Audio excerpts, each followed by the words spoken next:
So good day, ma'am. I am Artie Joy and I will be your student nurse for today.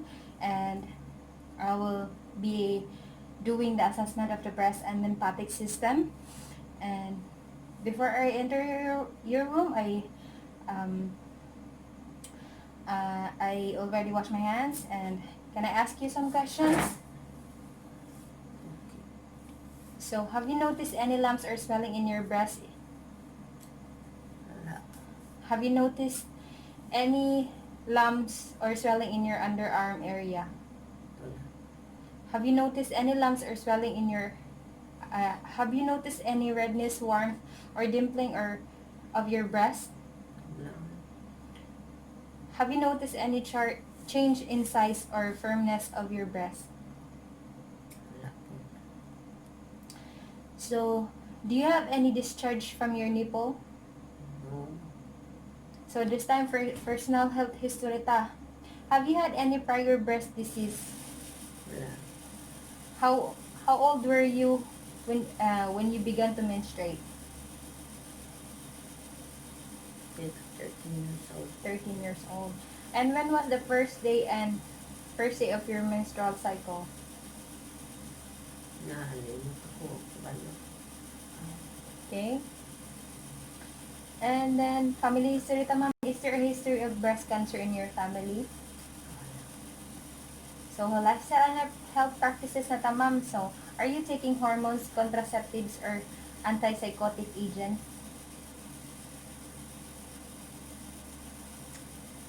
Wala.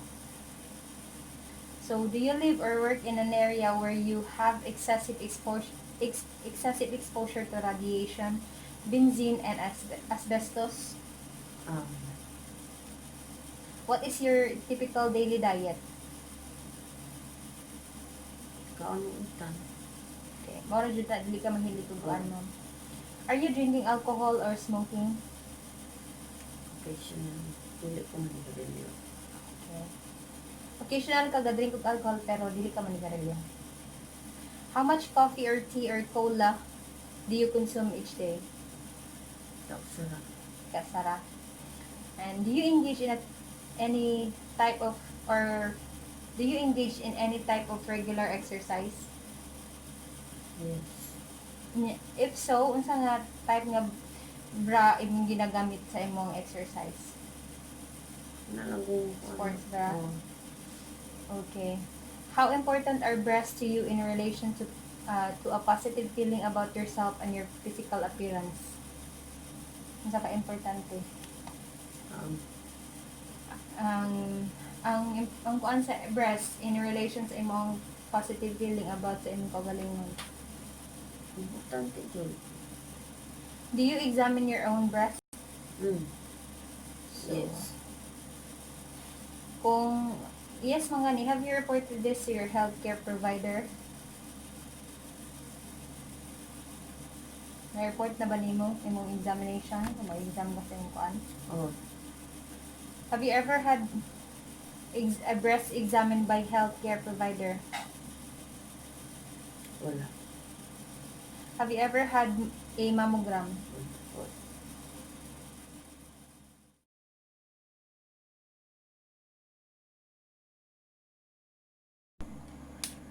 The collecting objective data in assessing the client's breast and lymphatic system is first gather equipment, centimeter ruler, small pillow, gloves, client hand out on the breast self-examination, and inside first specimen.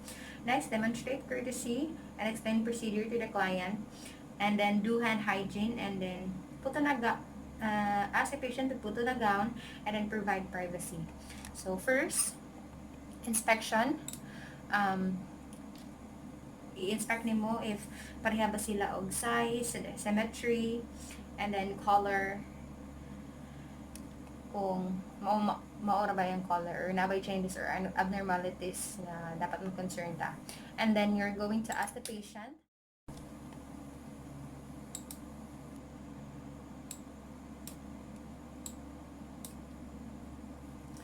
And next is you're going to ask the patient to change their positions And you're gonna have them put their hands behind their head with their elbows bent a little bit, and then put their hands on their hips, and then shoulders in, and then leaning over, and make sure the breast moves symmetrically that way. And then you're gonna do a chest wall sweep. When you're going to sweep, hand downward toward the nipple, and on both sides, make sure that you cover the whole area. So ana-anaon na nimo siya. So mag-notice ka o na by lumps or masses. And then you're gonna do by manual palpation, which you'll hold the breast with one hand and then use the other hand to walk the fingers. So ana-anaon nimo siya. Palakaw nimo siya sa breast. Hold the breast and ipalakaw-lakaw. And you do that on both sides. So, each sides dapat buhaton nimo. So, next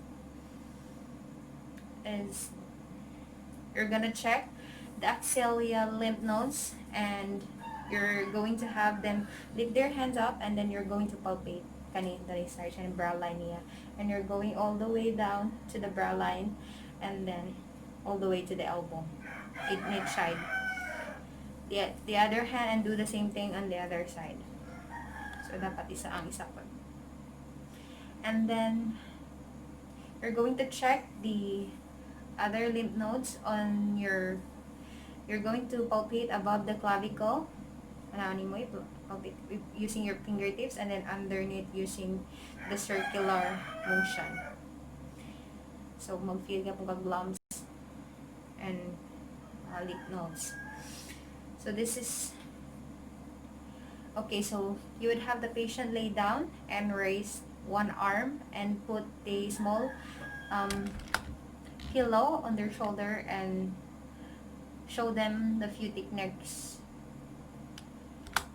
different techniques that you can do for the breast examination. So you can do the concentric circle. So anaoni mo siya, the circular motion, kapit-kapit mo siya hantod sa around maabot siya sa ma-feel in niya ang whole area sa breast. I-feel niya pa nimo ang lumps and masses. And the other one you can do is vertical strip, where you can do pana po siya, pasaka, panaog, pasaka, and then panaog. And then you can do the wedge pattern where you start in the middle and then work your way out. Ana-ana lang. And pa-circle yung sa imong tunga, and then pa-gawas. You would use the pads of your fingers to do this. And then make sure that you get the entire surface of your breast.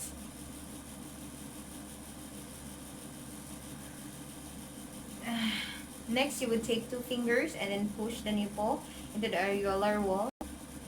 So, yung mo siyang i-push. And i-feel nimo na by lumps. And then, the side, you have to lift their arm, and then buhaton na po ito nimo, buhat na rin the other side. So, be sure to palpate entire breast area again. Area from sternum to mid-axillary, from clavicle tail, and then spans to the 6th and 7th intercostal space. And then palpate nipples. Wear gloves by compressing nipple gently between the thumb and index finger.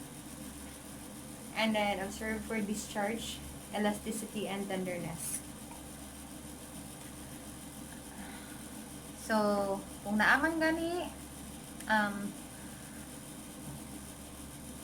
discharges, a specimen would be applied to a slide, and then the smear sent to the laboratory for cytologic evaluation. And then the last, palpate mastectomy and lumpectomy, site if applicable, observing the scar and any remaining breast or axillary tissue for redness, lesions, lumps, swelling, or tenderness. So that concludes the assessment of the breast and lymphatic system. Thank you so much.